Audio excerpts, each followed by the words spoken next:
Salam jumpa kembali Bapak Ibu Saudara sekalian dimanapun Anda berada. Hari ini kita bertemu lagi dalam sukacita iman yang luar biasa, di mana Tuhan pelihara kita semua dan kita ada sebagaimana kita ada.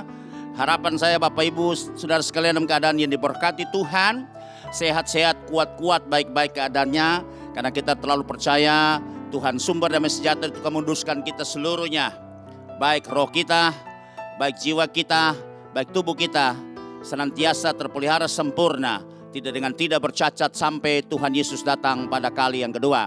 Sukacita sekali kita bisa ketemu lagi dalam seri pengajaran firman Tuhan, dan kali ini kita akan membahas satu tema dengan judul hidup yang dibaharui.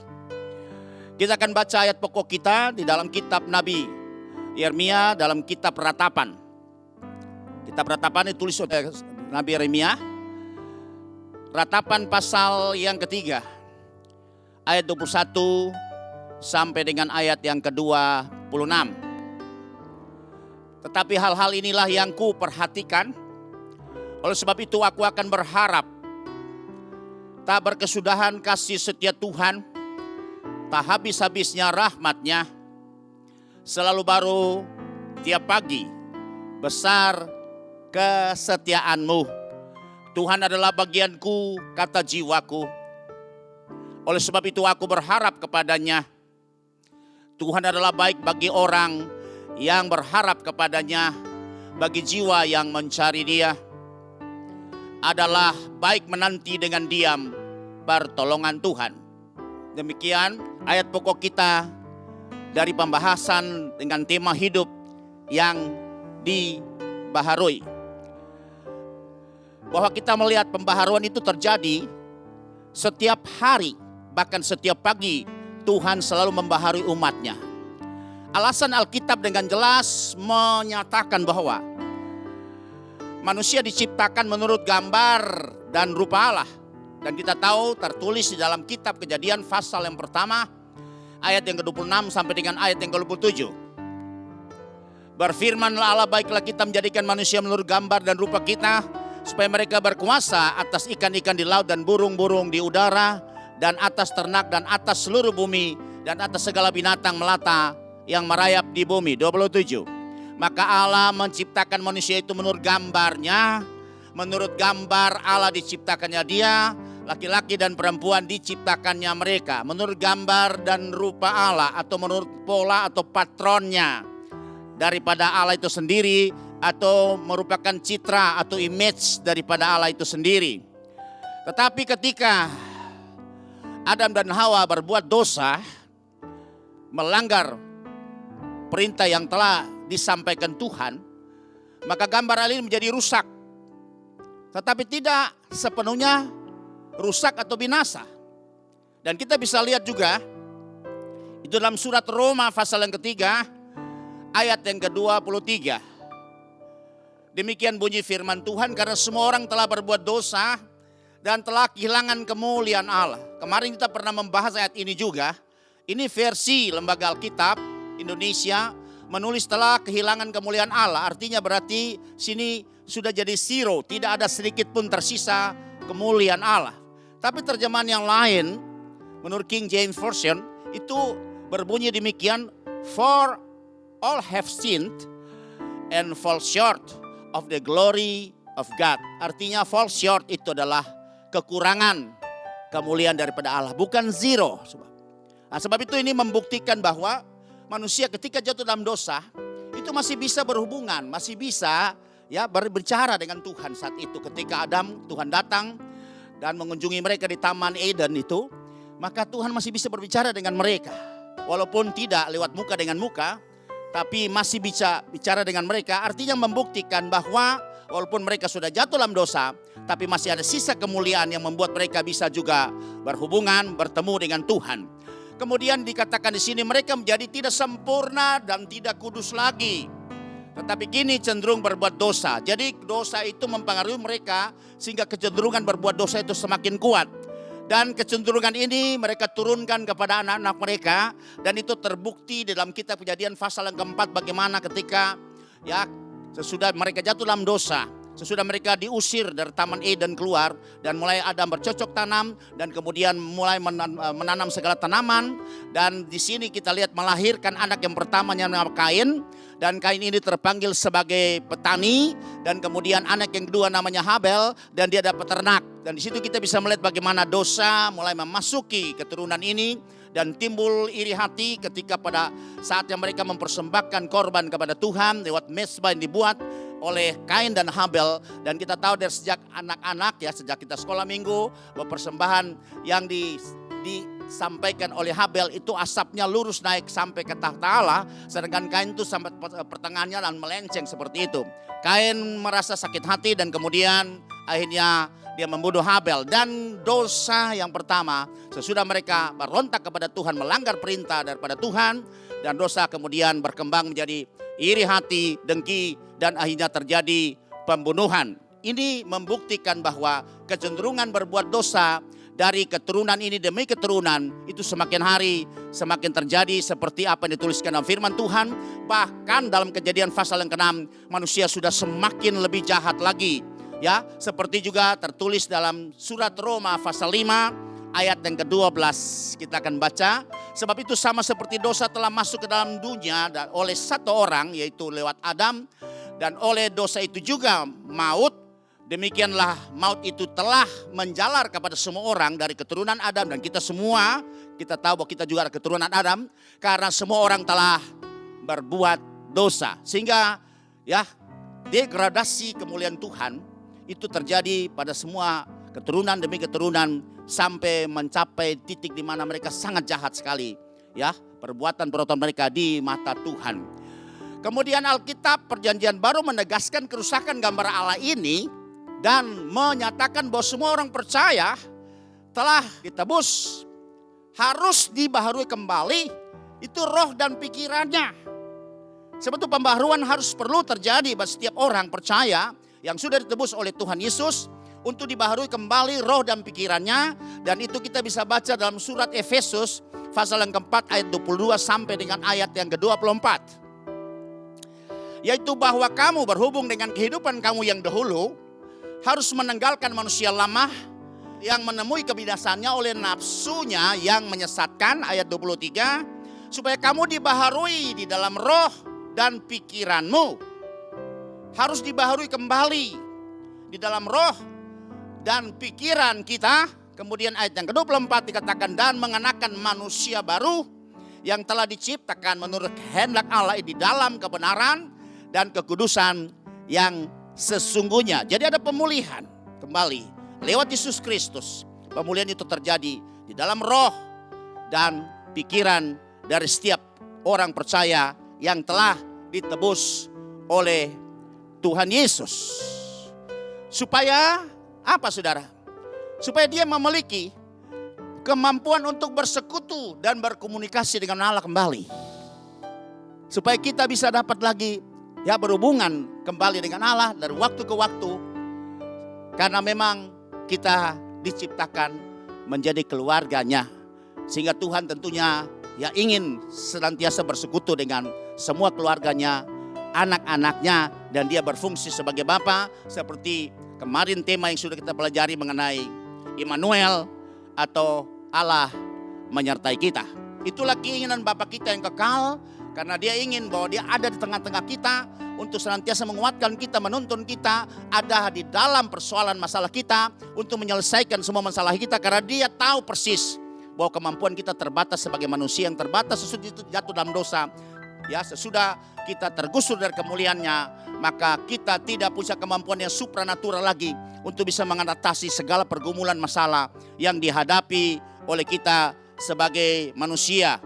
Kemudian kita bisa lihat selanjutnya bahwa di sini dikatakan dimensi gambar Allah ini juga rusak, tetapi tidak dihapuskan seluruhnya ketika Adam dan Hawa jatuh dalam dosa, ya, di Taman Eden. Jadi tidak zero. Kalau terjemahan versi Lembaga Alkitab Indonesia, bahwa itu telah kehilangan berarti zero, tidak tersisa lagi. Tapi Alkitab membuktikan pada ayat-ayat pendukung yang lain bahwa itu tidak dihapuskan seluruhnya, kemuliaan tidak habis seluruhnya. dari Adam dan Hawa ketika mereka jatuh dalam dosa di Taman Eden. Dan kita bisa baca di dalam kitab Kejadian, ya, itu pasal 3 ayat 8 sampai ayat ke-19 nanti ini bisa dibaca sendiri. Dan kemudian ayat yang Kejadian pasal 9 ayat yang ke-6, ya. Karena ini kita bisa lihat ada terjadi komunikasi di antara Tuhan dengan Adam dan Hawa ketika mereka sudah jatuh di dalam dosa. Coba kita baca Kejadian 9 saja. Karena Kejadian 9 ini itu sudah di zaman Nuh. Masih terjadi juga komunikasi, karena saya percaya bahwa masih tersisa kemuliaan yang membuat manusia bisa lagi berhubungan dengan Tuhan. Pasal 9 ayat 6, siapa yang menumpahkan darah manusia? Ini perjanjian Tuhan dengan Nuh. Darahnya akan tertumpah oleh manusia sebab Allah membuat manusia itu menurut gambarnya sendiri. Haleluya. Dan kita mengerti bahwa pemulihan dan pembaruan umat Tuhan ini terjadi berulang-ulang. Tuhan terus, karena Tuhan mengasihi kita dengan kasih yang kekal, maka Tuhan terus berupaya. Berulang-ulang pemulihan terjadi dari sejak Adam dan Hawa jatuh ke dalam dosa sampai yang sempurna tiba, itu melalui Yesus Kristus yang tertulis di dalam 2 Korintus pasal 5 ayat yang ke-17. Jadi siapa yang ada di dalam Kristus, ia adalah ciptaan baru, yang lama sudah berlalu, sesungguhnya yang baru sudah datang. Kemudian ayat selanjutnya kita akan baca dalam Efesus pasal yang kedua ayat yang ke-10.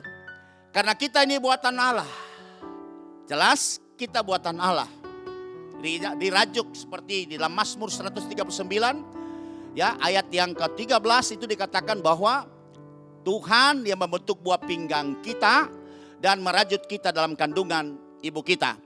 Tetapi dosa menyertai pada kelahiran yang pertama dari kandungan ibu kita, karena ada dosa, pelanggaran dan kejahatan seperti yang ditulis dalam kitab Mazmur pasal yang ke-51 ayat yang ke-7. Ketika Daud jatuh dalam dosa, maka Tuhan mengirim nabi Tuhan, datang Nathan menegur dia, dan dia mengaku di situ bahwa dari sejak kandungan ibunya itu sudah dosa dan kejahatan, kesalahan itu mengikuti dia.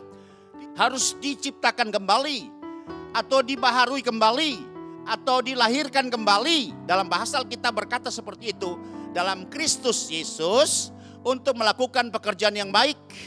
Dan pekerjaan yang baik menurut Titus itu adalah, ya, bagaimana memberitakan kabar hal-hal yang besar dari Dia yang telah memanggil kita dari kegelapan kepada terang yang ajaib. Yang dipersiapkan Allah sebelumnya, Ia mau supaya kita hidup di dalamnya. Memang tujuan penciptaan, ya, seperti di dalam kitab Nabi Yesaya 43, itu ayat yang ke-7 berkata bahwa kita diciptakan ini supaya menjadi alat Tuhan, menjadi saksi Tuhan untuk menyampaikan kemuliaannya.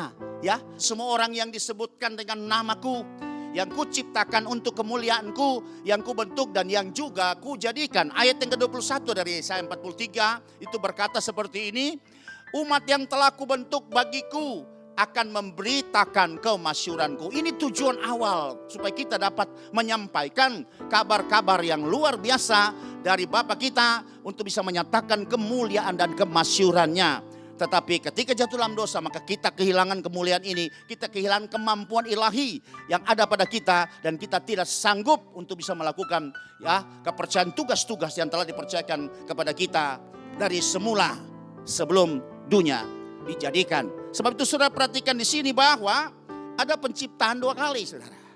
Kalau menurut Efesus pasal yang kedua ayat 10 ini, kita bisa tahu bahwa kita ini buatan Allah. Satu, lahir dari kandungan ibu kita, itu buatan Allah pasti. Ya, untuk jelasnya mari kita akan lihat di dalam Mazmur 139 ayat yang ke-13. Ini adalah perkataan profetik dari seorang, ya, Daud. Dikatakan sebab engkaulah membentuk buah pinggangku dan menenun aku dalam kandungan ibuku. Dan ayat yang ke-14 katakan, aku bersyukur kepadamu oleh karena kejadianku dahsyat dan ajaib. Ajaib apa yang kau buat, dan jiwaku benar-benar menyadarinya. Ayat 16 langsung. Matamu melihat selagi aku bakal anak, dan dalam kitabmu semuanya tertulis hari-hari yang akan dibentuk, sebelum ada satu pun daripadanya. Jadi jelas sekali bahwa Tuhan yang merajuk kita dalam kandungan ibu kita. dan terlahir. Tapi Daud berkata dalam Mazmur 51 ayat yang ke-7 bahwa kelahiran kita itu ada benih atau titipan daripada dosa dan pelanggaran daripada orang tua kita. Sesungguhnya dalam kesalahan aku diperanakan, dalam dosa aku dikandung ibuku. Tidak ada seorang bayi yang lahir itu bersih daripada dosa dan kesalahan, karena ada titipannya. Mungkin pada agama yang lain berkata bahwa setiap bayi yang lahir di kandungan ibu itu seperti kertas putih yang belum ada tulisan dan coretannya. Tapi firman Tuhan berkata bahwa titipan dari orang tua kita, benih yang sudah jatuh dalam dosa itu adalah kesalahan dan dosa, sehingga kita akan bertumbuh dengan benih yang cacat seperti ini. Sebab itu kita harus diciptakan kembali di dalam Kristus Yesus, harus dilahirkan kembali. Ya, saudara perhatikan dalam Efesus pasal yang kedua ayat ke-10 tadi, bahwa lahir dari yang pertama itu cacat karena kita membawa ada benih, kesalahan dan dosa. Sebab itu kita harus diciptakan kembali dalam Kristus Yesus, supaya kita bisa dapat melakukan semua kemuliaan-kemuliaan Tuhan, pekerjaan-pekerjaan baik yang dipercayakan kepada kita untuk bisa menyatakan kemuliaan dan kemasyuran nama Tuhan. Dari kitab ratapan ini yang ditulis oleh Nabi Yeremia, kesedihan sang nabi meratap itu bagaikan kepada orang yang dia kasihi yang mati secara tragis. Dia menangisi karena apa? Dia melihat kerusakan Yerusalem yang sangat tragis terjadi. Keruntuhan yang memalukan dari kerajaan dan keturunan daripada Daud. Kemudian juga dilihat penghancuran sama sekali dari tembok-tembok, batas kota itu dan juga bait suci hancur diratatanakan. Bait suci yang dibuat oleh Salomo juga diratatanakan, dan istana raja dan kota pada umumnya. Kemudian dia juga melihat bagaimana orang-orang Yehuda itu diangkut, dibuang, begitu menyedihkan. Sisa daripada orang yang tidak terbunuh Yerusalem itu diangkat dan dibuang ke Babilonia oleh Nebukadnezar. Dari tiga hal ini hancur semua kota yang begitu kudus. Kota kudus yang dibuat oleh Daud dan kemudian dilanjutkan oleh Salomo anaknya. Dan di situ bagaimana Tuhan bertakhta ketika bait Allah ditabiskan.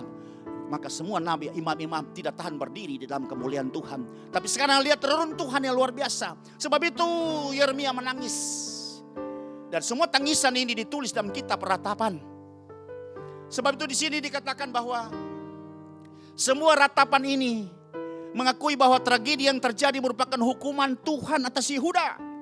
Karena pelanggaran, pemberontakan dan oleh para pemimpin mereka dan juga umat kepada Tuhan.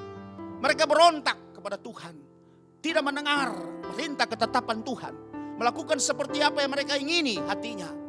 Dan Tuhan di sini beracara dengan mereka.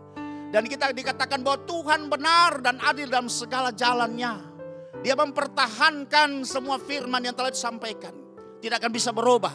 Sebab apa yang sudah diikatkan dengan umat Tuhan, pasti dengan adil dia akan menghakiminya. Pasti dengan benar dia akan menghakiminya. Itu bisa kita baca dalam kitab Mazmur 19 ayat 10. Dan juga kitab Mazmur 145 ayat yang ke-17. Dia katakan takut akan Tuhan itu suci. Tetap ada untuk selamanya. Hukum-hukum Tuhan itu benar. Adil semuanya. Tuhan menghukum berdasarkan kebenaran yang telah dia sampaikan. Dan Tuhan itu adil dalam penghukuman. Sebab kalau manusia menghukum itu masih melihat ada kepentingan-kepentingan, ada interest di dalamnya. Dan sering bahasa yang dipakai itu tajam ke bawah dan tumpul ke atas. Sehingga selalu pandang bulu. Ya tidak bisa adil dalam hal penghukuman ini. Tapi Tuhan adalah hakim yang adil. Dan hukuman yang dijatuhkan itu berdasarkan kebenaran yang telah dia sampaikan. Adillah jalannya. Sebab itu kita akan baca juga dalam kitab Mazmur 145 ayat yang ke-17. Tuhan itu adil dalam segala jalannya. Ya, penuh kasih setia dalam segala perbuatannya. Dan kita bisa baca di dalam kitab Wahyu pasal 15 ayat yang ketiga, jelas ditegaskan yang sama, profetik daripada tempo dulu, zaman purbakala, kemudian diteguhkan lagi bahwa sifat Tuhan itu kekal, tidak pernah berubah. Zaman purbakala, kemarin, hari ini, besok bahkan sampai selama-lamanya. Tuhan yang sama, Tuhan yang berfirman, Tuhan yang melakukan keadilan dan penghukumannya kepada umatnya itu dengan adil dan benar. Dan firman Tuhan berkata, dan mereka menyanyikan nyanyian Musa, hamba Allah, dan nyanyian anak domba berbunyi, besar dan ajaib segala pekerjaanmu ya Tuhan, Allah yang maha kuasa, adil dan benar segala jalanmu ya Raja segala bangsa. Haleluya. Di balik semuanya bahwa Tuhan itu murah hati dan berbelas kasihan kepada mereka agar sadar bertobat dan berbalik dan berharap kepadanya. Jadi Tuhan itu kita lihat dari dua sisi. Makanya Rasul Paulus berkata kepada orang Roma, lihat kemurahan Tuhan, tapi lihat kekerasan Tuhan juga. Tapi Tuhan menghukum itu. Tujuannya supaya pertobatan terjadi. Sebab itu Tuhan tidak jahat dalam hal ini untuk bisa membinasakan umatnya. Tapi di balik semuanya bahwa Tuhan itu murah hati. Dan dia berbelas kasihan kepada mereka. Agar sadar, bertobat, berbalik. Seperti dalam surat 1 Yohanes pasal yang pertama 9 katakan. Jika kita mengaku dosa kita, ya, maka dia adalah setia dan adil. Sehingga ia akan mengampuni segala dosa kita. Dan menyucikan kita dari segala kejahatan kita. Seringkali ya kita dengar bahwa pemulihan itu dimulai dari keterbukaan. Ada pengakuan dosa. Ada rasa sadar yang kita miliki. Kalau kita menyadarinya, kita harus mengakui Tuhan saya salah. Tuhan saya sudah melakukan hal yang jahat di mata Tuhan. Maka di situ awal dari pemulihan. Dan itulah kemurahan hati Tuhan. Itulah kesetiaan Tuhan. Itulah kasih dan rahmat Tuhan yang senantiasa akan dicurahkan kepada setiap umat yang sadar, bertobat dan berbalik dan berharap kepadanya. Seperti juga ya di dalam ratapan pasal yang ketiga ayat 24 sampai dengan ayat yang ke-25. Di situ kita bisa melihat bagaimana Tuhan menghukum mereka, tapi di situ ada kesempatan pemulihan terjadi. Dan dikatakan seperti ini, Tuhan adalah bagianku, kata jiwaku. Oleh sebab itu aku berharap kepadanya. Ya, Tuhan adalah baik bagi orang-orang yang berharap kepadanya. Bagi jiwa yang mencari Dia. Haleluya. Ya, demikian kata firman Tuhan. Dan kita bisa lihat juga supaya apa? Supaya pemulihan dan pembaharuan itu bisa terjadi dan dialami oleh umatnya. Lewat pemulihan itu, maka umatnya bisa menikmati hal-hal yang baik yang daripada Tuhan. Dan kita bisa baca dalam kitab Ratapan pasal yang ketiga ayat 31 sampai dengan ayat yang ke-34. Dan kita lanjut ayat yang ke-40 sampai dengan 41. Karena tidak untuk selama-lamanya Tuhan mengucilkan umatnya. Karena walau ia mendatangkan susah, ia juga menyayangi menurut kebesaran kasih setianya. Lanjut 33. Karena tidak dengan rela hati ia menindas dan merisaukan anak-anak manusia. Tujuan Tuhan hanya supaya mereka ya, sadar. Supaya mereka betul-betul bertobat dalam keadaan situasi seperti itu. Supaya mereka bisa menikmati kembali kasih Tuhan. Bisa menikmati kemurahan Tuhan. Bisa menikmati lagi kesetiaan Tuhan. Ayat yang ke-34. Kalau dipijak-pijak dengan kaki, tawanan di dunia. Kemudian ayat 40 sampai 41. Disinilah dikatakan Nabi berkata di dalam ya ratapan ini, marilah kita menyelidiki dan memeriksa hidup kita, introspeksi dan berpaling kepada Tuhan, supaya semua masalah yang terjadi, kesusahan yang terjadi, ya malapetaka yang terjadi ini bisa diselesaikan oleh Tuhan. Ayat yang ke-41, marilah kita mengangkat hati dan tangan kita kepada Allah di sorga, karena ketika umat datang merendahkan diri, ya berdoa, mencari wajah Tuhan, lalu berbalik dari jalan-jalan yang salah, maka Tuhan pasti akan mendengar dari surga dan mengampuni dosa mereka dan memulihkan keadaan mereka. Haleluya. Salomo berkata kepada umat Tuhan saat itu, dan umatku yang atasnya nama disebut merendahkan diri, bertobat, mencari wajahku, lalu berbalik dari jalan-jalan yang jahat, maka aku sendiri akan mendengar doa mereka, mengabulkan doa mereka, mengampuni dosa mereka, dan memulihkan keadaan mereka. Haleluya. Haleluya. Sebab itu Daud pernah mengalami situasi seperti ini. Dan Daud berkata di dalam Mazmur 30 ayat yang ke-6. Dikatakan, sebab sesaat saja Tuhan itu murka, tapi seumur hidup ia murah hati. Sepanjang malam ada tangisan, menjelang pagi terdengar sorak-sorai karena pemulihan terjadi. Tuhan akan baharui kita pada pagi hari. Pemulihan terjadi terus. Sesaat saja dia murka. Sebenarnya dia gak sampai hati untuk menghukum umatnya. Tapi demi kebaikan umat, masa depan umatnya, supaya jangan binasa. Maka dia harus lakukan hal seperti ini. Supaya pemulihan terjadi. Supaya di situ umat bisa menikmati pembaharuan yang terjadi. Dan bisa kembali menikmati semua kasih dan rahmat Tuhan. Haleluya. Ini yang Daud katakan, saudara. Sebab itu kalau engkau dalam situasi seperti ini, apa yang sedang engkau alami, sakit penyakit, persoalan dengan rumah tanggamu, suami istri, dengan anak-anakmu, dengan usaha pekerjaanmu, ya, dengan juga kredit mungkin engkau di bank, atau dengan kesehatanmu, atau dengan apa saja, dengan karirmu. Hari ini engkau introspeksi. Karena Tuhan izinkan terjadi seperti itu, bukan untuk menyusahkan engkau, bukan membuat engkau hancur dan binasa. Tapi Tuhan buat ini, ada tujuannya Tuhan, supaya pemulihan terjadi, pembaruan terjadi, dan engkau bisa menikmati kembali kebahagiaan, pertolongan, rahmat Tuhan dan kasih Tuhan. Haleluya. Itulah sifat Tuhan yang kita sembah di dalam nama Tuhan Yesus. Sebab itu Daud berkata, hanya sebentar saja, ya, kesusahan dialami, penghukuman dialami tadi dalam Mazmur 30. Tapi ya, seumur hidup ia murah hati. Dia murah hati. Haleluya. Haleluya. Haleluya.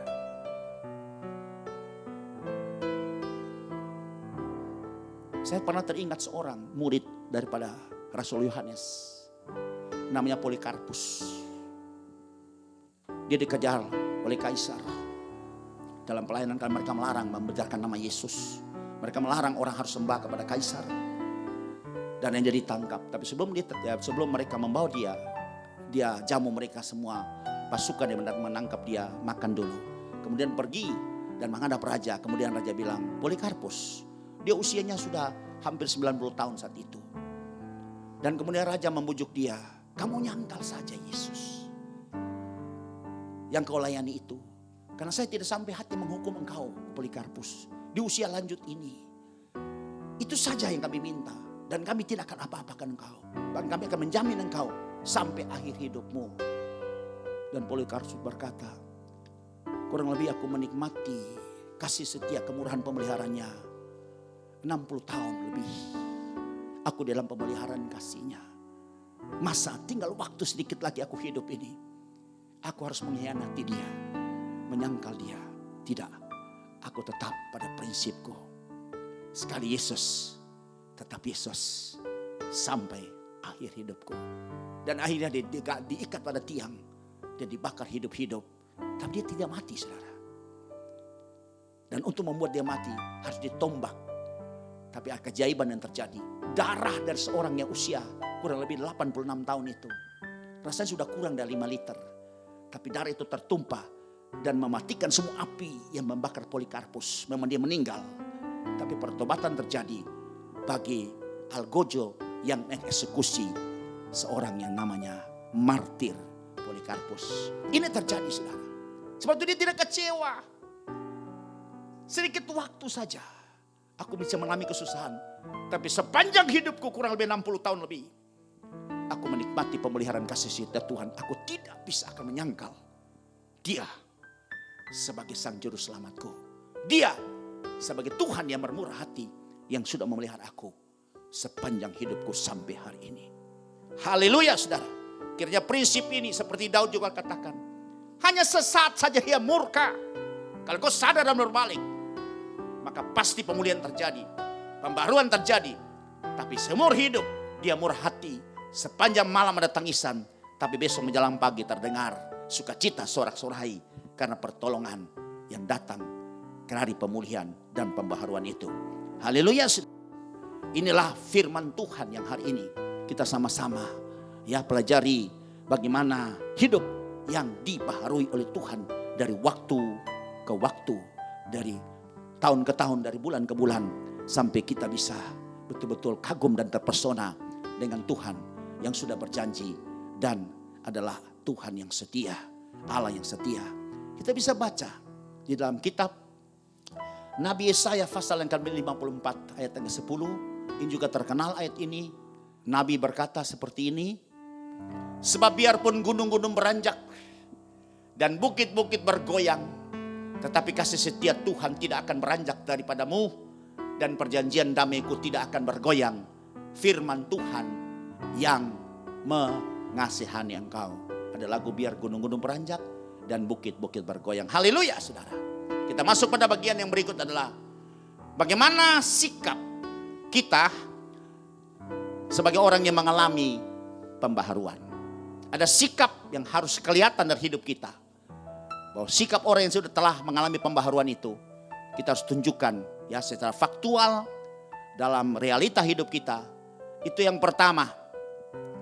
Pasti kita harus menjadi orang yang harus melihat ke depan, tidak bisa lagi terperangkap dengan masa lalu kita. Ya, kita tutup terhadap masa lalu kita. Jangan ingat-ingat hal-hal yang dahulu. Karena kalau Tuhan membaharui itu, kita harus melihat ke depan. Seperti di dalam kitab Nabi Yesaya pasal yang ke-43 ayat yang ke-18. Kita akan baca itu sampai dengan ayat yang ke-21.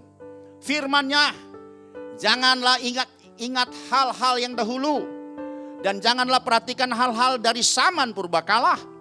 19, lihat aku hendak membuat sesuatu yang baru. Maka lihat ke depan, jangan ke belakang lagi. Itu tempo dulu, itu persoalan masa lalu. Tutup buku. Gak usah ingat-ingat yang lalu, gak usah diangkat-angkat yang lalu. Kalau dulu aku begini, tapi sekarang beda. Sekarang berbeda, walaupun dulu engkau berhasil dalam usahamu, tapi sekarang walaupun sedikit, tapi engkau di dalam kebenaran. Kalau dulu dalam ketidakadilan, maka sekarang engkau harus bersyukur bahwa usahamu di dalam kebenaran. Kalau dulu mungkin engkau bisa memiliki segala sesuatu, tapi sekarang sedikit, tapi sedikit dalam sukacita, di dalam pemeliharaan Tuhan, di dalam kebahagiaan dan kasih Tuhan. Mana yang saudara pilih? Yang sekarang sudah tumbuh, belumkah kamu mengetahuinya? Harus kita tahu. Ada pembanding pada masa lalu dan masa yang sekarang kita hadapi ini. Ya, aku hendak membuat jalan di padang gurun. Padang gurun dibuat jalan. Supaya betul-betul ya kita ada arahan daripada Tuhan. Kita tidak tersesat. Kita tidak berjalan dengan kehendak kita sendiri. Tapi Tuhan sebagai guidance kita akan menuntun kita sampai kepada tujuannya Tuhan. Maka Tuhan bilang, aku membuat padang gurun. Itu jalan yang baru. Dan sungai-sungai di padang belantara. Itu berarti ada pemulihan terjadi. Ya, ada harapan-harapan terjadi. Ya, seperti sungai itu berbicara mengenai ya kehidupan. Karena di mana ada sungai, di situ ada kehidupan. Di situ ada semua ya, dari ikan-ikan akan tumbuh di situ. Dengan mana sungai itu mengalir, maka pasti di pinggir-pinggir sungai itu akan tumbuh segala pohon-pohon. Dan engkau seperti pohon yang ditanam di tepi aliran air. Yang ya akarnya sampai ke batang air. Yang tidak mengalami musim kering, selalu hijau daunnya dan menghasilkan pada buah pada musimnya. Dan firman berkata, apa saja yang kau buat, dibuat Tuhan berhasil. Haleluya. Inilah yang disebut dengan pemulihan, pembaharuan yang terjadi dalam hidupmu. Makanya jangan kau bandingkan sekarang dengan pada masa lalu. Masa lalu mungkin engkau ya berhasil dalam materi, sampai kekal dalam pengenalan akan Tuhan. Tapi kalau sekarang engkau bisa mengenal Tuhan dan kebaikan Tuhan, engkau lebih kuat untuk bisa menghadapi semua tantangan persoalan. Walaupun secara materi engkau pas-pasan, tapi engkau bersyukur. Di dalam kepapasan itu kita bisa mengenal siapakah Tuhan yang senantiasa bertanggung jawab untuk memelihara dan bertanggung jawab atas masa depan kita pribadi, keluarga, rumah tangga, dan juga ya komunitas kita di dalam kota kita. Haleluya. Di sini kita akan bisa lagi melihat bahwa jangan ya ingat yang dulu-dulu. Dan Paulus ini punya prinsip yang sama. Itu tertulis dalam Filipi pasal yang ketiga ayat 13. Paulus dulu orang yang hebat. Dia seorang yang diperkirakan salah satu dari 50 anggota Sanhedrin, mahkamah agama yang menentukan mati hidup, mahkamah tertinggi. Dan Saulus ini seorang yang hebat luar biasa prestasinya. Dia lulus sebagai seorang Farisi itu dengan summa cum laude. Sangat disegani, usia muda tapi dia menguasai ya kitab para nabi, dia kitab Taurat, dan juga sabur Mazmur sehingga sangat disegani. Dan dia juga menjadi komandan eksekutor untuk bisa menangkap semua orang yang mengikuti Yesus. Dianiaya, dihukum, bahkan dihukum mati. Itu dilakukan oleh Saulus. Saulus punya degree, Saulus punya jabatan. Tapi saudara, sesudah mengenal Yesus dan kuasa kebangkitannya, dia berkata dalam surat Filipi pasal 3, ya selanjutnya, bahwa yang dulu aku banggakan itu, sekarang aku anggap sampah. Ya, aku merasa rugi karena waktu aku buang itu ternyata untuk kebanggaanku, tapi bukan untuk kebanggaan Tuhan. Tapi sejak aku mengenal Kristus dan kuasa kebangkitannya, untuk menjadikan aku serupa dengan dia, mati bersama-sama dengan dia, dan dibangkitkan bersama-sama dengan dia di dalam kemuliaannya, aku pasti akan menjadi serupa dengan dia. Sebab itu ditulis dalam Filipi pasal yang ketiga ayat 13. Saudara-saudara, aku sendiri tidak menganggap bahwa aku telah menangkapnya. Masih dalam pertandingan di berjuang. Tetapi ini yang kulakukan, aku melupakan apa yang telah di belakangku dan mengarahkan diri kepada apa yang di hadapanku. Dia tidak ingat-ingat lagi. Kalau dia ingat masa lalu, dia merasa sungguh sangat ya sedih hatinya. Untung dia masih sempat bisa mendapat kasih karunia ketika dengan geramnya dia meminta surat kuasa dari Mahkamah Agama untuk bisa ya ke Damsyik di sana, bekerja sama dengan orang-orang ya ahli Taurat yang ada juga di kota Damsyik untuk bisa mencari semua pengikut Yesus, dan mereka rencanakan menghabisinya, membunuh semua pengikut Yesus. Sesudah mendekati kota itu, maka ada satu sinar menerpa di mukanya dan dia jatuh, dan ada suara yang berkata, Saulus, Saulus, mengapa engkau menganiaya aku? Dan kemudian Saulus katakan, siapakah Tuhan yang aku aniaya? Karena waktu dia angkat mukanya, buta total terjadi buat dia. Dan Tuhan Yesus katakan, aku Yesus yang kau aniaya. Dan kemudian Tuhan menyuruh Ananias untuk bisa datang menumpangi tangan supaya Paulus bisa melihat. Dia penuh dengan Roh Kudus. Dan kemudian dia dibaptis. Dan dia menjadi salah satu rasul yang luar biasa, yang mendapat penyingkapan, mendapat inspirasi, ya, dan penyingkapan yang luar biasa dari semua peristiwa-peristiwa yang terjadi pada masa lalu yang menentukan doktrin keselamatan yang sekarang ini kita ya nikmati di dalam Yesus Kristus. Sebab itu dikatakan, aku melupakan apa yang di belakangku dan mengarahkan kepada apa yang di depanku. Mari kita yang sudah orang-orang yang mengalami pembaharuan harus tunjukkan secara faktual. Ada sikap daripada kita bahwa tidak lagi mengikuti kebiasaan-kebiasaan masa lalu, cara-cara hidup masa lalu, tapi sesuatu yang dibaharui. Itu membuktikan bahwa kita orang yang sudah bisa mengalami pembaharuan. Ya, haleluya. Dan saya catat di sini ada 5 poin orang yang sudah mengalami pembaharuan. Terbukti di sini bahwa dia tidak lagi ikat oleh tradisi, adat istiadat dan kebiasaan turun-temurun, dongeng-dongeng yang selalu dianut dari kebiasaan salah satu suku bangsa dalam kehidupan masyarakat yang mengikat sekali. Tapi kalau orang yang sudah mengalami pembaharuan, pasti dia akan tinggalkan semua ini, ya. Dan kita bisa lihat ini yang terjadi juga buat orang Yahudi, karena banyak sekali tradisi-tradisi Yahudi yang mengikat sekali. Sampai Yesus waktu datang ini, hal ini juga dipersoalkan karena Yesus dan murid-muridnya dianggap melanggar adat istiadat atau ya tradisi daripada orang-orang Yahudi pada zaman itu. Dan kita bisa baca dalam Injil Matius pasal 15 ayat yang kedua sampai dengan ayat yang ketiga. Dikatakan di sini, mengapa murid-murid melanggar adat istiadat nenek moyang kita? Mereka tidak membasuh tangan sebelum makan. Mereka ya komplain kepada Tuhan Yesus. Tapi Yesus menjawab kepada mereka, mengapa kamu pun melanggar perintah Allah demi adat istiadat nenek moyangmu? Persoalan adat istiadat ini, saya mau kasih tahu, ya, ini banyak terjadi di kalangan kita sebagai orang Kristen pengikut Yesus. Ada orang Kristen yang mendua hati, adat tetap jalan dan kemudian juga kebenaran jalan. Saudara, kebenaran tidak bisa akan memerdekakan kita karena adat ini terlalu kuat mengikat kita. Di tiap-tiap suku yang ada ya di kantong-kantong Kristen yang saya lihat semua itu diikat dengan adat istiadat dan kuat dan tidak bisa ditinggalkan. Padahal adat istiadat itu berdasarkan kebiasaan dilakukan nenek moyang kita dari turun temurun, dan itu dipegang secara kuat dan itu sangat mempengaruhi sehingga kita tidak bisa bertumbuh dalam Kristus, Tidak ada terjadi pembaharuan saudara. Karena masih tetap dipengaruhi oleh adat istiadat, kebiasaan turun-temurun, dan dongeng-dongeng yang ada di kelompok masyarakat kita. Nah di sini kita bisa lihat juga dalam ayat yang ke-7 dan yang ke-8 dari Matius pasal yang ke-15.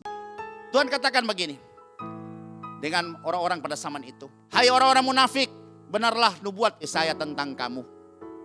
Bangsa ini memuliakan aku dengan bibirnya, padahal hatinya jauh daripadaku.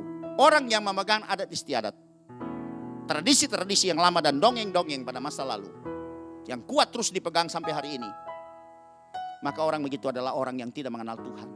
Dia beribadah menyebut Tuhan, tapi dia tidak mengenal Tuhan sebenarnya. Karena dia tidak mendua hati, dan kebenaran tidak bisa memerintah dalam hidupnya. Kebenaran tidak bisa akan memerdekakan dia, dan kebenaran itu tidak bisa akan memberkati dia. Sebab itu hati-hati dengan tradisi adat istiadat. Dan sini saya catat ya, dalam 1 Timotius pasal yang pertama ayat yang keempat, ataupun sibuk dengan dongeng dan silsilah yang tiada putus-putusnya, yang hanya menghasilkan persoalan belaka dan bukan tertib hidup keselamatan yang diberikan Allah dalam iman. Dan juga kita bisa melihat bahwa dalam 1 Timotius pasal yang keempat ini, ayat yang pertama sampai dengan kelima. Tetapi Roh dengan tegas mengatakan bahwa di waktu-waktu kemudian ada orang yang akan murtad lalu mengikuti roh-roh penyesat dan ajaran setan-setan. Nah, saudara lihat ini. Saudara pertimbangkan sendiri. Saya tidak mendiskreditkan salah satu kebiasaan, satu suku. Tapi ayat dengan jelas, karena Paulus menuliskan surat kepada anak didiknya Timotius. Oleh tipu daya pendusta-pendusta yang hati nuraninya memakai cap mereka, ayat yang ketiga. Mereka itu melarang orang kawin. Melarang orang makan makanan yang diciptakan Allah supaya dengan pengucapan syukur dimakan oleh orang yang percaya dan yang telah mengenal kebenaran. Ayat lanjut yang keempat. Karena semua yang diciptakan Allah itu baik, satupun tidak ada yang haram jika terima dengan ucapan syukur. Yang kelima, sebab semuanya itu dikuduskan oleh firman Allah dan oleh doa. Makanya kalau kita mau makan kan kita berdoa. Makanan ini kami kuduskan dengan firman Allah. Dan kami nikmati makanan ini dengan ucapan syukur di dalam nama Tuhan Yesus. Jadi halal, tidak ada haram. Haleluya. Perjanjian baru tidak mengenal larangan makan-makan saudara. Hanya dia menganut yang disebut dengan asas manfaat. Kalau tidak bermanfaat, jangan. Kalau itu mendatangkan sakit, jangan. Tidak ada pinjam hari, saudara. Kalau memang sudah darah tinggi atau darah miring, ya, maka jangan coba-coba, saudara. Kalau memang itu harus, karena ini unsur manfaat. Kalau itu tidak bermanfaat dan mendatangkan bahaya atas kita, jauhkan semua makanan seperti itu. Haleluya. Seperti di sini dilihat, di sini sudah bisa melihat dari hal-hal seperti ini, makanya, ya. Banyak orang terikat dengan hal-hal yang lahiriah yang tidak perlu. Lanjut saudara. 2. Ajaran dari perintah manusia misalnya konsili, tradisi gereja, filsafat, hukum kanonik gereja. Yang membuat itu bertentangan dengan kebenaran. Ya saya tidak bisa detail di sini. Tapi saudara pasti mengerti. Segala sesuatu yang bertentangan dengan kebenaran itu adalah ajaran dan dibuat oleh manusia. Karena kebenaran di atas segala-galanya. Kebenaran yang tertinggi dari semua aturan, peraturan, hukum-hukum yang ada pada manusia yang ada di bumi ini, saudara. Itu prinsip, saudara. Karena kebenaran Allah di atas segala-galanya. Bukan kebenaran Allah sejajar, tidak. Kebenaran Allah harus di atas segala-galanya. Keputusan manusia harus punya landasan dasarnya kepada kebenaran Allah. Sebetulnya seperti apa di dalam negara kita, bahwa semua undang-undang, semua katakanlah aturan-aturan yang dibuat oleh baik presiden maupun menteri atau oleh DPR itu harus dasarnya adalah Undang-Undang Dasar 1945. Itu undang-undang pokok. Tidak boleh ada kepres atau permendagri yang bertentangan dengan Undang-Undang Dasar 45. Sebab itu undang-undang merupakan undang dasar yang tertinggi, yang basic dari semua undang-undang yang akan lahir kemudian. Peraturan-peraturan yang akan lahir kemudian itu harus berdasarkan Undang-Undang Dasar 45. Semua aturan yang dibuat, ya, baik tradisi gereja atau liturgi-liturgi gereja dan bentuk aturan apa saja, harus mesti acuannya adalah kebenaran firman Tuhan. Di luar itu bukan kebenaran, itu adalah ajaran dan perintah manusia. Dan banyak gereja juga terlibat, terperangkap dengan tradisi gereja yang sampai hari dipertahankan. Begitu juga misalnya keputusan-keputusan konsili yang bertentangan dengan kebenaran firman Tuhan masih tetap dipertahankan, dan itu dianggap lebih tinggi dari kebenaran firman Tuhan. Ya, juga hukum kanonik dari gereja. Dan hal ini itu sulit ditinggalkan daripada meninggalkan dosa. Orang meninggalkan tradisi seperti ini itu lebih sulit. Karena dia akan ditekan, dicemooh, ya, diintimidasi, ya, oleh pihak-pihak tertentu, sehingga dia merasa tidak berani untuk meninggalkan tradisi seperti ini. Padahal itu sangat bertentangan dengan kebenaran. Ya, orang meninggalkan dosa dapat pujian, tapi orang meninggalkan aturan-aturan seperti ini pasti dicemooh, pasti akan dihujat, pasti akan dikucilkan. Dan ini jadi persoalan pemikiran sehingga orang kadang-kadang tidak berani melangkah untuk bisa melakukan hal seperti ini. Nah, itu sudah bisa lihat juga, ya, akan ditulis di dalam surat Roma pasal yang ke-10 ayat 1 sampai dengan 3. Saudara-saudara, keinginan hatiku dan doaku kepada Tuhan ialah supaya mereka diselamatkan. Belum selamat artinya. Paulus tulis surat kepada orang Roma. Lanjut ayat yang kedua. Sebab aku dapat memberi kesaksian tentang mereka bahwa mereka sungguh-sungguh giat untuk Allah, tetapi tanpa pengertian yang benar. Saudara lihat, ini giat loh melakukan untuk Allah, tapi tidak pada kebenaran, tidak pada pengertian yang benar. Dan Paulus bilang, aku berdoa supaya mereka diselamatkan. Berarti belum selamat artinya. Saya percaya sudah bisa mengerti. Ayat yang ketiga. Sebab oleh karena mereka tidak mengenal kebenaran Allah, dan oleh karena mereka berusaha untuk mendirikan kebenaran mereka sendiri, kebenaran manusia, ajaran manusia, maka peraturan manusia, maka mereka tidak takluk kepada kebenaran Allah. Ini yang saya tekankan hari ini. Kebenaran Allah yang kita sudah kenal, yang tertulis di dalam Alkitab kita, di dalam perjanjian lama dan perjanjian baru, itu merupakan kebenaran dari Allah dan bukan bagian dari kebenaran, tapi utuh. Itu adalah kebenaran Allah sendiri. Ya, lewat penulis Alkitab, dan kita sudah sama-sama menerimanya bahwa itu adalah kebenaran Allah yang sejati. Haleluya. Kita lanjut lagi. Jadi orang yang sudah mengalami pembaruan kelihatan, dia harus lepas dari semua tradisi, adat istiadat, kebiasaan turun-temurun atau dongeng-dongeng yang dibangun oleh orang-orang pada zaman dulu sampai hari ini masih dipegang. Yang kedua adalah dia tidak akan melakukan perintah-perintah yang dibangun oleh manusia, tapi dia akan mengikuti perintah, ketetapan dan kebenaran Allah. Yang ketiga, sikap orang yang mengalami pembaharuan adalah tidak mengikatkan diri lagi kepada hukum yang lama atau Taurat. Sedangkan kita ini sudah ada pada hukum yang baru. Jadi kita nggak bisa campur, saudara. Ada hukum yang baru ini karena memang ada hukum yang lama.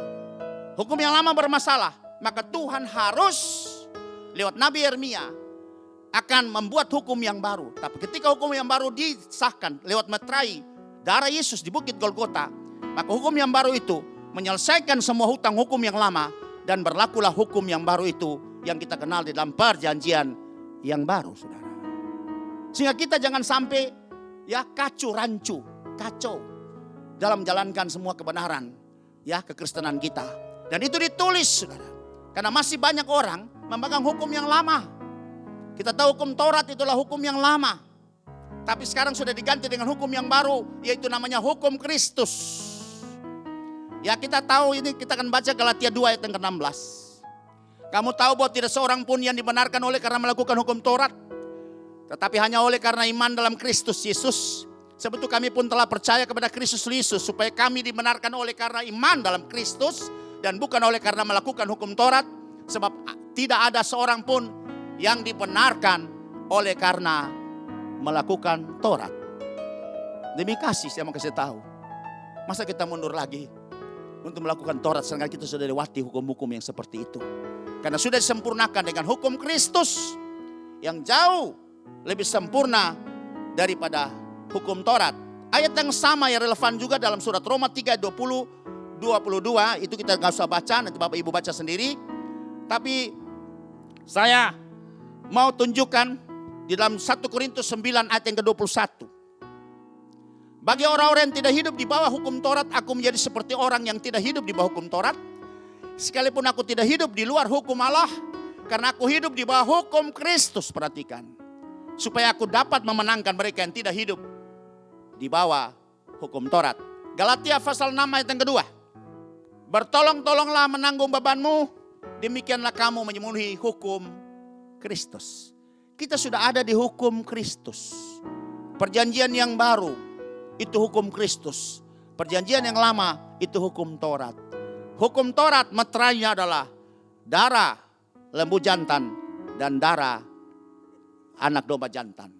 Kalau perjanjian baru itu meterainya adalah darah anak domba Allah atau darah Yesus. 1 Korintus pasal yang ke-11 ayat yang ke-25.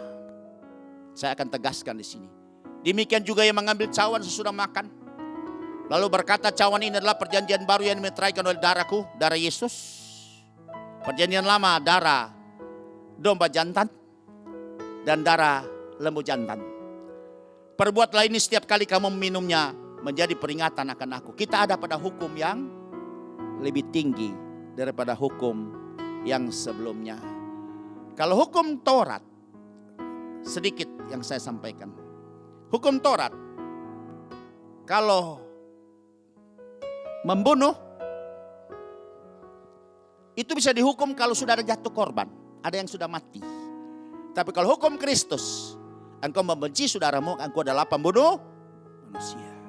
Lebih tinggi mana saudara? Belum bunuh, belum ada jatuh korban, tapi membenci, mendendam dia dalam hatimu, maka di hadapan Tuhan engkau adalah pembunuh manusia. Lebih tinggi hukum Kristus. Orang berzina, jangan berzina.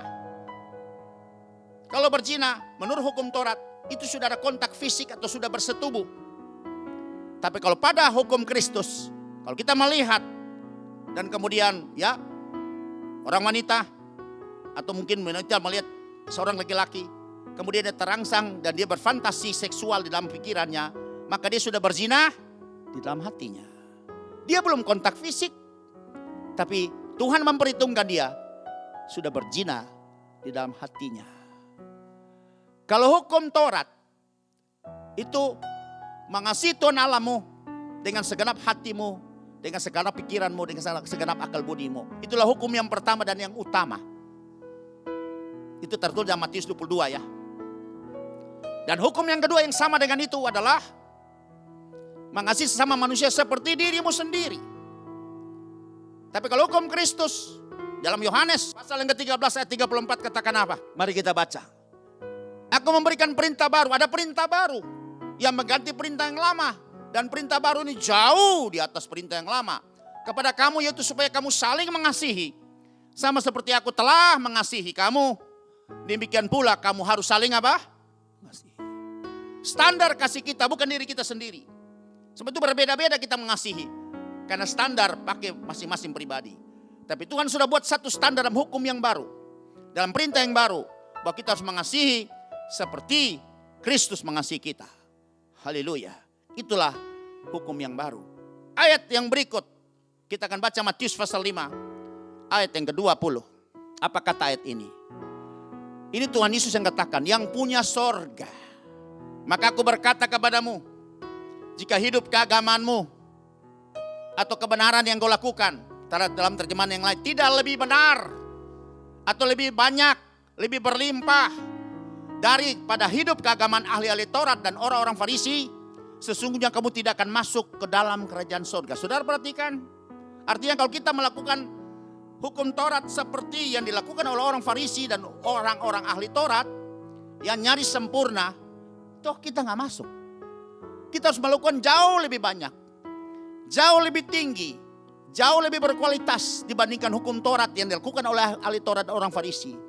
Dan hukum yang lebih tinggi dari itu adalah hukum Kristus. Kalau hukum Taurat membunuh sesama orang Israel itu nggak boleh. Itu pasti gigi ganti gigi, mata ganti mata. Berlaku secara nasional, tidak bisa membunuh saudaramu sesama kaum. Tapi kalau orang di luar kaummu bisa dibunuh. Tapi kalau hukum Kristus Musuh pun harus kita mengasihi dan kita mengampuni dan kita memberkati mereka. Jadi saudara-saudara yang kekasih, kalau engkau sempurna dalam melakukan hukum Taurat, engkau tidak masuk dalam kerajaan sorga. Engkau harus lakukan lebih daripada hukum Taurat, baru engkau masuk. Dan lebih daripada hukum Taurat tidak lain adalah hukum Kristus. Demikian saya sampaikan. Haleluya saudara. Haleluya. Lanjut saudara. Ya, bagian yang berikut ini. Kita masih ingat-ingat kesalahan orang lain yang tidak mau mengampuni. Ya, masih ingat yang dulu-dulu. Orang menyakiti kita. Ya, orang yang membuat jahat kepada kita. Orang fitnah kepada kita. Sakit. Masih belum bisa mengampuni. Saudara, itu bukan orang yang dibaharui. Sikap orang yang dibaharui adalah melupakan semua yang sudah masa lalu. Melepaskan pengampunan. Doa Bapa kami saudara. Doa Bapa kami. Itu panjang lebar. Dicatat dalam Matius pasal 6. Kuncinya doa keberhasilan doa Bapa kami itu ada pada Matius pasal 6 ayat 14 dan ayat yang ke-15. Karena jikalau kamu mengampuni kesalahan orang, Bapamu yang di sorga akan mengampuni kamu juga. Ayat yang ke-15. Tetapi jikalau kamu tidak mengampuni orang, Bapamu juga tidak akan mengampuni kesalahanmu. Kita berdoa siang malam, kita ibadah, apapun jabatanmu di dalam gerejamu atau pelayanan khusus apapun juga. Kalau engkau tidak bisa mengampuni orang yang bersalah kepada engkau, engkau juga tidak diampuni di mata Tuhan. Dan statusmu hari ini, engkau masih tetap orang berdosa. Sebab itu hari ini, semua yang pernah menyakiti engkau, yang pernah merugikan engkau, ampuni mereka. Ampuni mereka. Supaya Tuhan juga bisa mengampuni engkau dan membaharui engkau. Haleluya. Haleluya. Dan lanjut yang kelima. Israel gagal. Karena mereka masih mengingat-ingat Mesir. Masih terus terperangkap dengan Mesir. Kalau di Mesir, ya biar jadi budak, tapi bisa makan enak. Ya bisa menikmati bawang prei, bisa menikmati daging. Dan mereka terus bersungut-sungut kepada Tuhan. Di sepanjang perjalanan, ya mereka ngomel, mereka komplain. Mereka klaim sama pemimpin mereka itu Musa dan Harun. Mending kita aja di Mesir biar orang budak, ditindas, tapi kita mesti makan enak. Padahal Tuhan sudah bebaskan mereka dan mereka tidak pernah kekurangan makan. Tuhan berikan makanan yang luar biasa, yang turun dari sorga. Dan makanan itu Alkitab mencatat, itu makanan malaikat. Itu mana yang turun dari sorga. Coba lihat Mazmur 78 ayat 23 sampai dengan yang 25. Jangan karena makanan, maka akhirnya ya Adam dan Hawa jatuh dalam dosa. Jangan karena makanan Esau menjual hak kesulungan. Karena iblis selalu menggoda kita pertama dan persoalan makanan. Yesus yang pertama ya dicoba di padang gurun ketika dia berpuasa 40 hari. Itu adalah makanan. Kalau engkau anak Allah, dia tahu Yesus lapar. Robah batu ini bisa menjadi roti. Makanan itu bisa menghancurkan semua rencana Allah dalam hidup kita dan panggilan kita.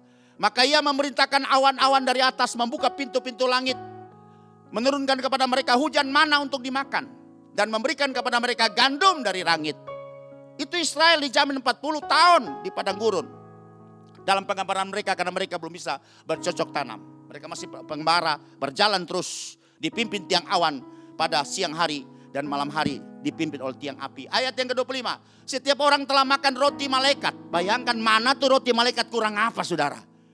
Ia mengirimkan perbekalan kepada mereka berlimpah-limpah. Tapi Israel tidak merasa puas dengan roti yang turun dari sorga. Mereka mau makan campur antara roti sorga dan roti Mesir yang merupakan simbol daripada dunia ini. Mari saudara hari ini, makanan kita tidak bisa seperti ini saudara. Kita harus punya satu selera yang sama dengan Tuhan kita, dengan Bapa kita, yaitu makan roti yang turun dari sorga. Percaya bilang amin. Artinya saudara jangan pernah bosan-bosan untuk makan firman Tuhan. Karena firman Tuhan adalah kehidupan. Firman Tuhan itulah roti hidup yang turun dari sorga. Dikatakan bahwa ya orang tidak bisa hidup karena makan roti yang dari dunia ini. Tapi kehidupan yang sesungguhnya adalah firman yang keluar dari mulut Allah sendiri. Itulah kehidupan yang sesungguhnya. Israel masih selalu mengingat dalam pengembaraan bukan kekurangan makan. Tapi selalu ingat makan daging, bawang prei, ya makan apa semangka dan seterusnya yang ada di Mesir dengan variasi yang seperti itu. Mereka bosan dengan makan mana, padahal mana itu merupakan roti makanannya malaikat, sudah bayangkan. hal seperti itu. Mari ini berbicara kepada kita. Harus betul-betul memiliki selera makan yang sama seperti Yesus, yaitu kita makan firman Tuhan siang dan malam. Dan firman itu yang menguatkan kita, baik roh kita, jiwa kita, dan juga tubuh jasmani kita. Hal selanjutnya, ya, bagi sikap orang yang mengalami pembaharuan itu, dia harus siapkan kantong yang baru untuk anggur yang baru. Sebab anggur yang baru tidak akan mungkin diisi dalam kantong yang lama. Sebab dia pasti akan meledak, membuat kantong yang lama ini akan robek. Sebab itu harus siapkan kantong anggur baru. Dan kita bisa baca dalam Matius pasal yang ke-9 ayat yang ke-17. Begitu pula anggur yang baru tidak diisi ke dalam kantong kulit yang tua. Karena jika demikian kantong itu akan koyak sehingga anggur itu terbuang dan kantong itu pun hancur. Tapi anggur yang baru disimpan orang dalam kantong yang baru pula. Dan dengan demikian terpeliharalah kedua-duanya. Pengertiannya apa, saudara? Bahwa anggur baru telah pengurapan Roh Kudus pada setiap kita. Kita siapkan kantong yang baru dalam hidup kita. Kalau enggak, kita tidak bisa menikmati yang namanya anggur baru itu.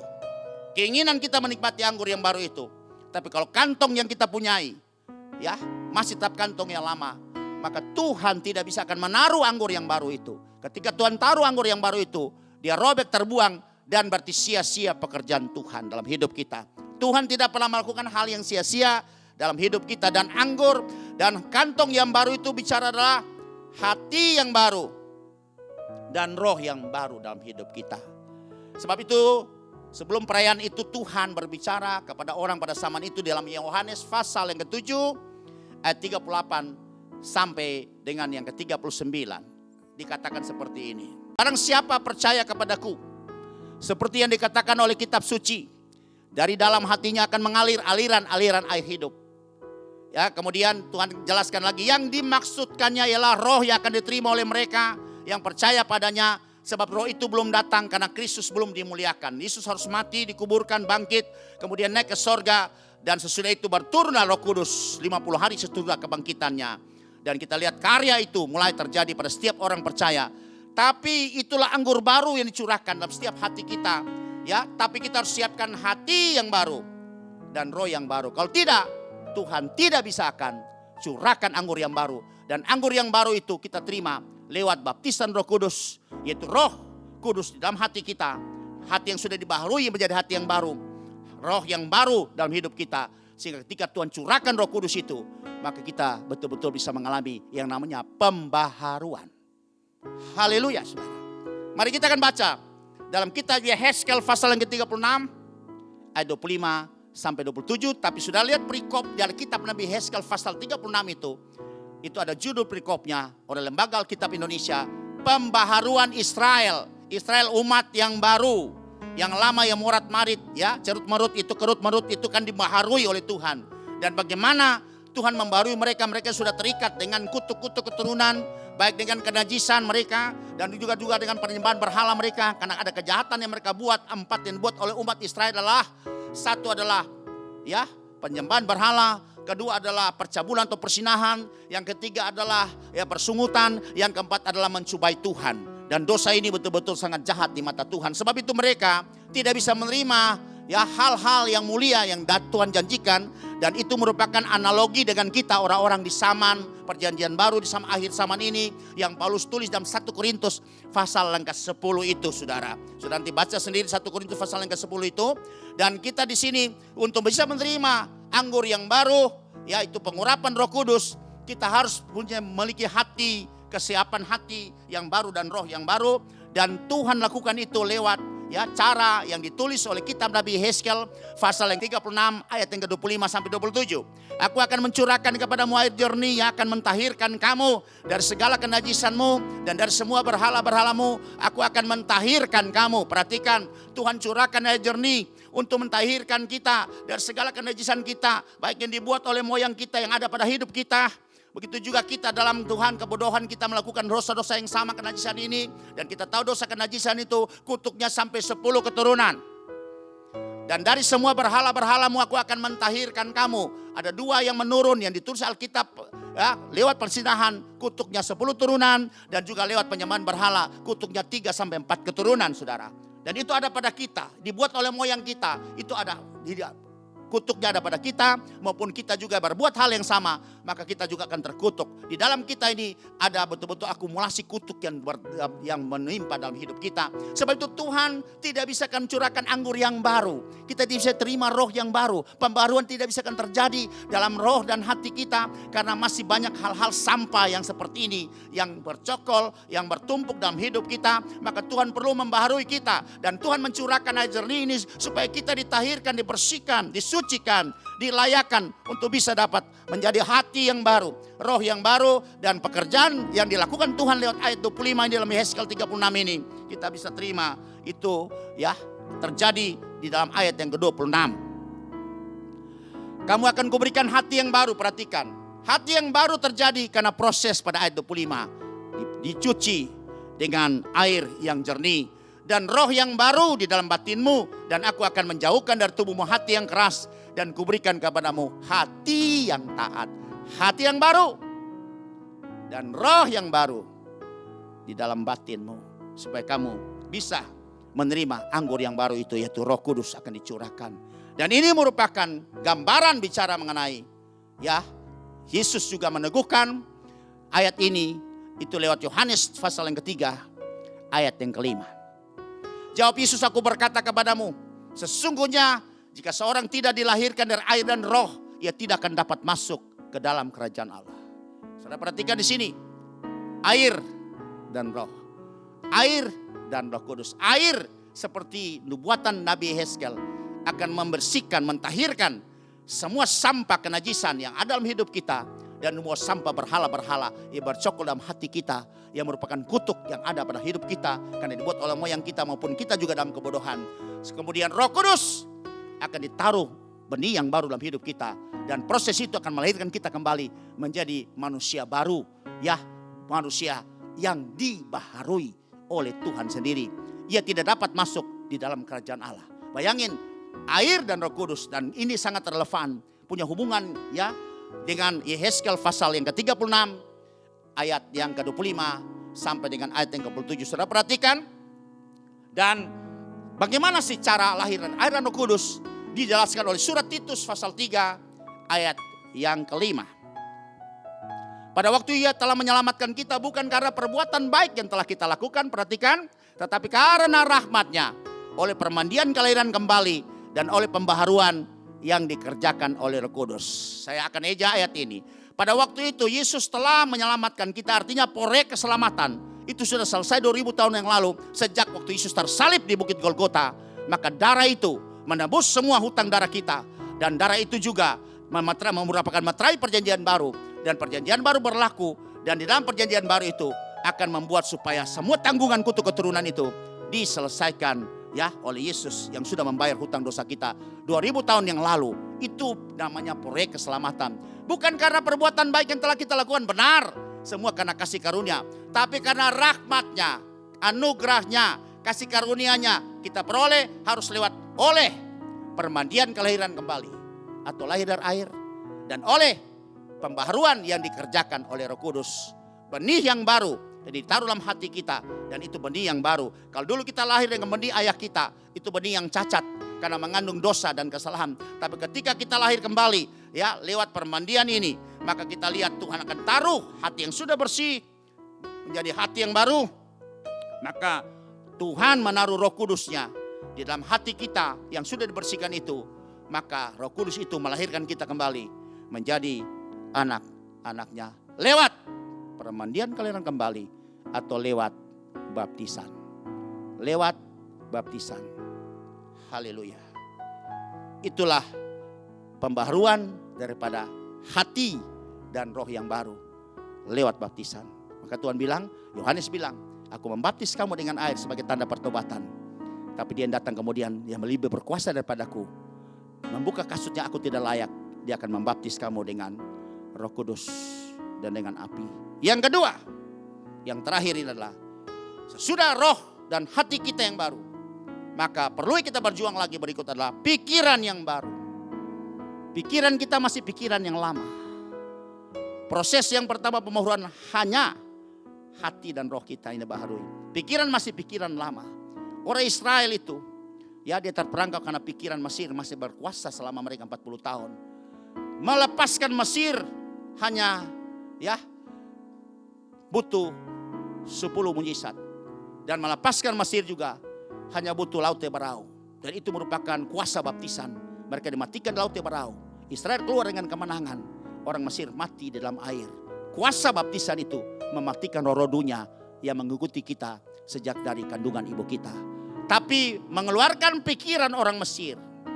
Pikiran-pikiran Mesir butuh proses padang gurun selama 40 tahun. Dan berhasil hanya 2 orang.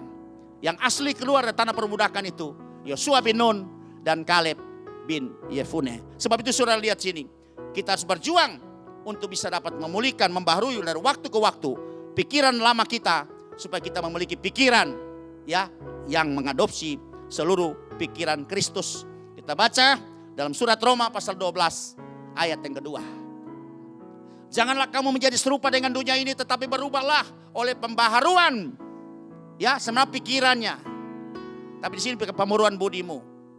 Kalau aslinya adalah pembaharuan pikiranmu, sehingga kamu dapat membedakan manakah kehendak Allah, apa yang baik, yang berkenan kepada Allah, dan yang sempurna. Berubah oleh pembaharuan pikiranmu.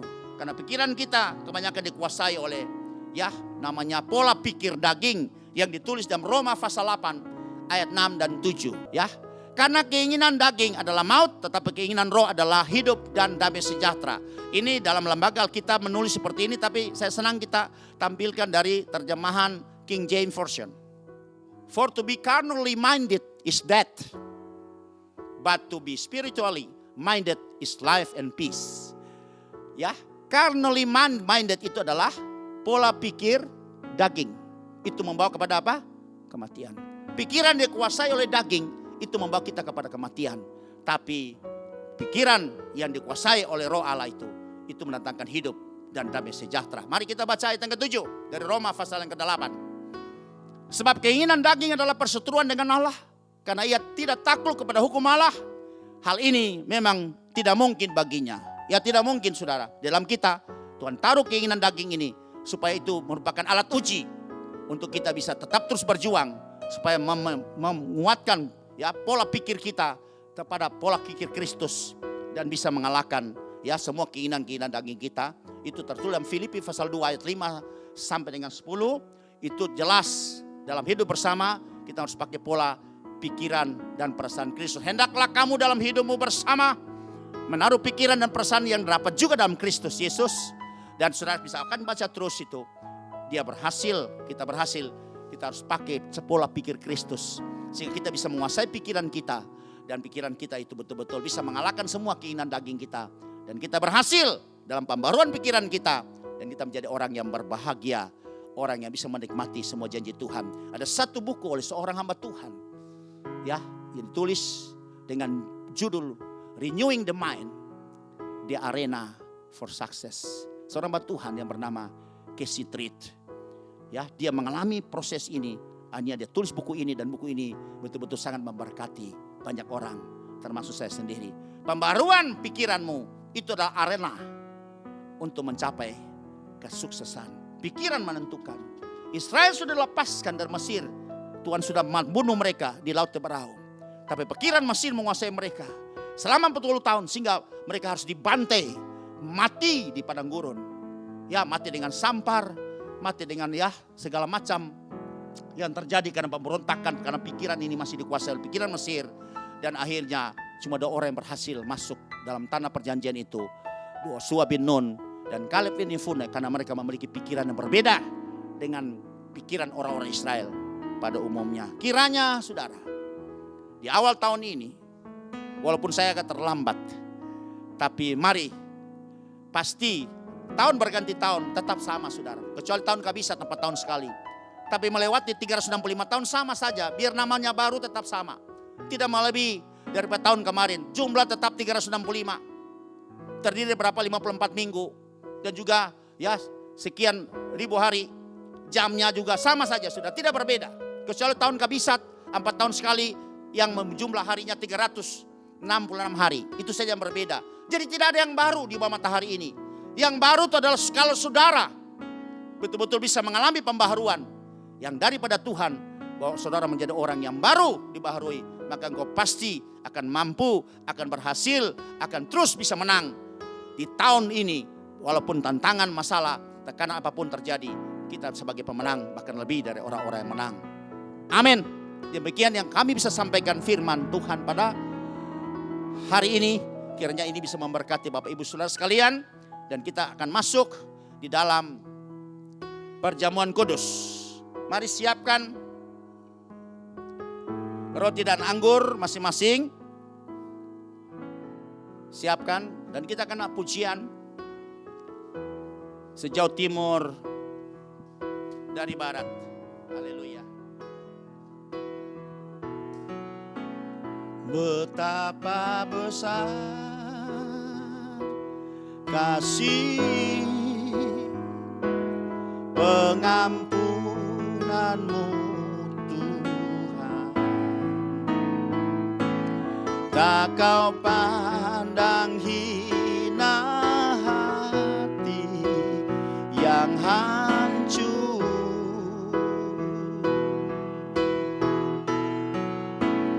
Ku berterima kasih kepadamu ya Tuhan, pengampunan yang kau beri, pulihkanku. Mari angkat anggur dan roti. Inilah roti biasa dan anggur biasa. Tapi sejak kita melepaskan berkat atasnya, saya percaya menjadi berkuasa anggur dan roti ini. Dan sorga memperhitungkan ini sebagai tubuh dan darah Yesus. Bapa, di hadapan kami tersedia roti dan anggur ini. Sebab itu hari ini kami melepaskan berkat atasnya. Berkat dari Bapa, Tuhan Yesus dan Roh Kudus memberkati roti dan anggur ini. Dan kami percaya ada kuasa yang mengalir lewat roti dan anggur ini. Dan sebentar nanti akan bersekutu dengan tubuh dan darah kami. Di dalamnya ada bilur-bilur Tuhan Yesus. Dan Tuhan berkata, oleh bilur-bilur Tuhan Yesus, sakit penyakitmu akan disembuhkan. Kalau asal engkau percaya. Amin.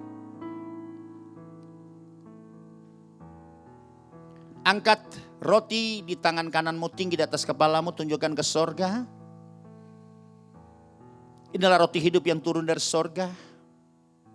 Yang sebentar kami nyatu dengan tubuh dan darah kami. Kami beriman Tuhan. Kami tinggikan, kami muliakan. Dengar kebenaran firman Tuhan ini. Bukankah roti yang telah dipecah-pecahkan, yang sekarang berada tinggi di tangan kananmu di atas kepalamu, adalah persekutuan dengan tubuh Yesus? Amin. Di dalam nama Tuhan Yesus, dengan rasa hormat kita akan makan bersama-sama.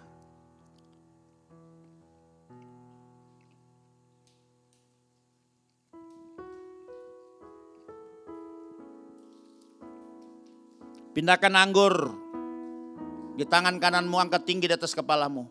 Tunjukkan ke sorga. Inilah cawan pengucapan syukur. Yang adalah darah Yesus yang telah menebus hutang darah kami akibat perjanjian yang lama. Dan darah ini juga merupakan meterai perjanjian yang baru, di mana kami dilepaskan dari semua tanggungan kutuk-kutuk perjanjian lama. Dan kami menjadi orang yang luar biasa bisa menerima janji Tuhan. Untuk menerima Roh Kudus.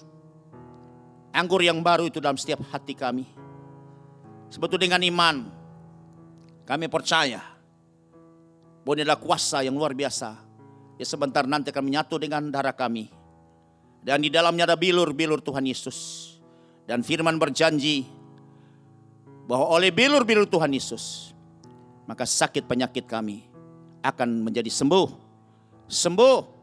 Sembuh. Sembuh. Di dalam nama Tuhan Yesus. Dengar kebenaran firman Tuhan ini. Kalau engkau percaya katakan amin dan kita akan minum bersama-sama cawan ini. Demikian kata firman Tuhan.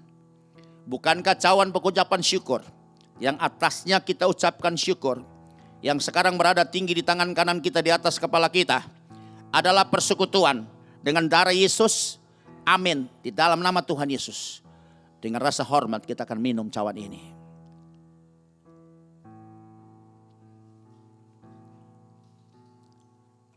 Haleluya. Haleluya. Bersyukur saudara. Oh rabasyik kita karama haralama yara iratase iralah nama iralah. Oh rabasyik iralah maharala iralah marana yarala orala masir la iralah masir al maharayo arala karaya ramasirida harala masirida haramayara.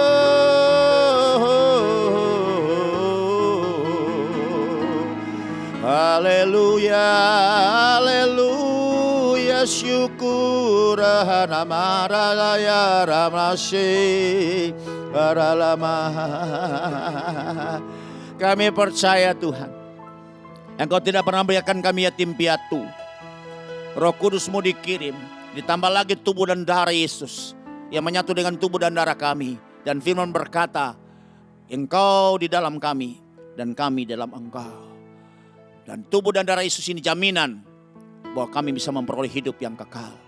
Terima kasih Tuhan buat pengorbanan yang luar biasa. Kami kagum dan terpesona atas semua karya yang Kau telah buat. Siapakah kami ini Tuhan? Kami orang yang celaka, yang harus binasa. Karena semua pelanggaran dosa dan kejahatan kami, baik yang dibuat oleh moyang kami maupun kami di dalam ketidakmengertian akan kebenaran. Tapi sungguh karya-Mu yang besar, karena kasih karunia-Mu yang besar, oleh rahmat-Mu yang besar. Oh, Engkau mengirim anak-Mu Yesus mati di atas bukit Golgota, menebus hutang darah kami, membayar semua hutang kami, sehingga kami menjadi orang yang bebas, lunas dibayar. Dan Roh Kudus ditaruh dalam hati kami, menjadi penciptaan baru, dibaharui menjadi anak-anak-Mu, kembali memiliki status yang kuat di hadapan hadirat-Mu, menjadi anak-anak Bapa yang di sorga. Dan kami percaya Roh Kudus itu merekam materai sampai akhirnya pada saat Engkau datang pada kali yang kedua. Saatnya Tuhan, kami akan mengakhiri pertemuan ibadah kami ini, seri pengajaran ini. Kami percaya Tuhan, Engkau akan bersama-sama dengan kami. Sebab itu kuatkan Tuhan, hati yang lemah dikuatkan kembali. Hari ini hamba percaya, yang lemah dikuatkan kembali. Yang punya beban berat akan diberikan kelegaan. Oh, yang datang dengan sakit penyakit, sembuhlah engkau. Punya masalah persoalan, baik persoalan keluargamu, hidup nikahmu, begitu juga persoalan dalam keluarga dengan anak-anakmu, usaha pekerjaanmu, kreditmu di bank, atau Tuhan terobosan-terobosan dalam usaha pekerjaanmu. Tuhan akan buka jalan yang baru, karena Tuhan tidak pernah kekurangan cara dan jalan untuk bisa menyelesaikan semua persoalan, masalah yang terjadi dalam hidup kita. Dan kita telah percaya bahwa Tuhan sumber dan bajak serata Tuhan menguduskan kita seluruhnya, baik roh kita, tubuh kita, bahkan jiwa kita akan terpelihara sempurna dengan tidak bercacat sampai Tuhan Yesus datang pada kali yang kedua. Sebab itu dengan iman kami percaya Tuhan, hari ini dengan otoritas yang Kau berikan kepada kami ikat, patahkan, gagalkan, tolak semua rancangan jahat, kuasa kegelapan dalam roh untuk mendatangkan kecelakaan bahkan maut kepada kami, baik lewat kecelakaan lalu lintas, baik lewat bencana alam, baik lewat ketangan orang fasik, baik lewat sakit penyakit, virus, bakteri, kuman dan bentuk apa saja COVID-19, kami tolak, kami katakan tidak akan terjadi. Kami tetap akan sehat, terpelihara di dalam tangan Tuhan yang perkasa. Tubuh dan darah Yesus ini senantiasa akan mematikan semua virus yang terjadi, semua bakteri yang mengancam akan kami, tubuh kami, baik sel-sel yang tidak berasal daripada Tuhan, sel-sel liar, sel-sel yang bisa mengancam, sel kanker, kami matikan dalam nama Tuhan Yesus. Terima kasih Tuhan buat pertemuan yang spesial pada saat ini. Dan saatnya kami akan berpisah. Kami percaya Tuhan akan memberkati kami. Sebab itu dengan iman kami akan mengangkat, menadahkan tangan kami. Dan kami siap menerima berkat yang datang dari Bapa kami yang sungguh mengasihi kami. Terimalah berkat, kasih yang besar, yang tidak ada batasnya dari Bapamu yang mengasihi engkau. dari sekarang sampai selama-lamanya.